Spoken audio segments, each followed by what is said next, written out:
Newton's first law of motion. Everybody continues in its states of rest or of uniform motion in a straight line unless compelled by some external force to change that state. मतलब if you doesn't exert any force from the outside, बाहर से अगर किसी को कोई भी object को अगर कोई फोर्स ना लगाओ तो जो रेस्ट में है वो रेस्ट में रहेगा, जो मोशन पे है वो यूनिफॉर्म वेलोसिटी में एक ही डायरेक्शन में वो चलता ही रहेगा। ठीक है, ये है फास्ट लॉ ऑफ मोशन। तो फास्ट लॉ ऑफ मोशन से हमारा दो कॉन्सेप्ट आता है, एक आता है इनर्शिया ऑफ ए बॉडी और दो आता है definition of force. Inertia of body क्या होता है ना, ये दो टाइप का होता है, एक है inertia of rest and inertia of motion.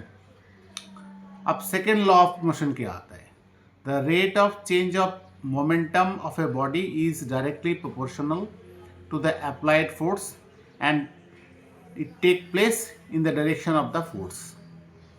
तो मान लो कि एम एक ऑब्जेक्ट है, एक बॉडी है जो v वेलोसिटी में जा रहा है, इसका मोमेंटम कितना होगा, p equal to M we.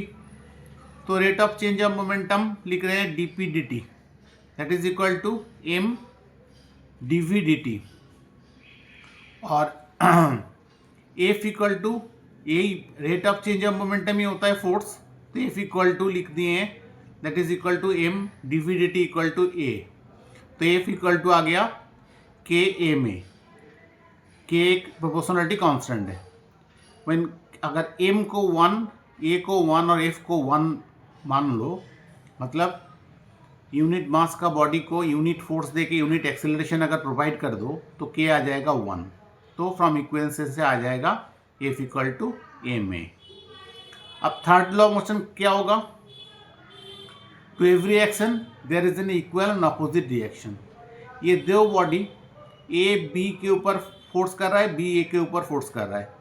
A B के ऊपर जो फोर्स एग्जर्ट कर रहा है वो है एफ ए बी, और बी ए के ऊपर जो फोर्स एग्जर्ट कर रहा है वो है F B A.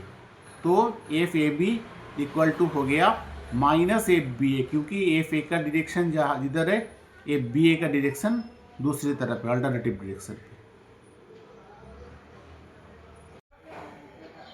impulse the impulse of a constant force acting on a body is defined as the product of the magnitude of the force and the time during which it acts on the body। मतलब M एक object है, उसके ऊपर a force apply हो रहा है T time से, तो उसका इनिशियल वेलोसिटी यू से वी हो गया। तो इम्पल्स मतलब क्या है, फोर्स और टाइम का product.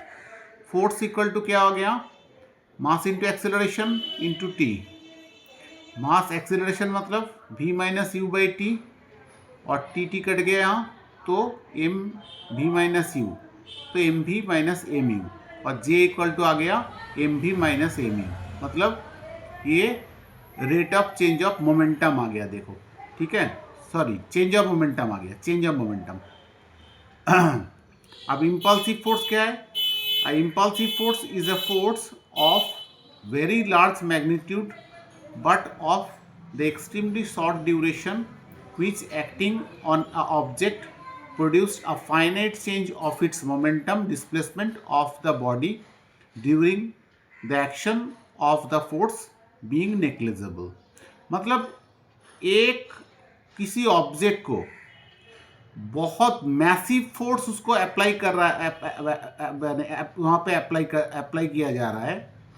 and if you applied a maximum force to an object with the minimum time of impact, जैसे hitting a cricket ball with the bat, तो एक बैट क्रिकेट बॉल को अगर बाउंड्री लाइन छक्का मार रहा है कोई, तो सचिन मार रहा है छक्का ना, तो उसका क्या होगा, तो बैट और बॉल से मतलब कनेक्शन का टाइम बहुत कम है और फोर्स बहुत ज़्यादा लग रहा है, तो हो जाएगा इम्पल्सिव फोर्स।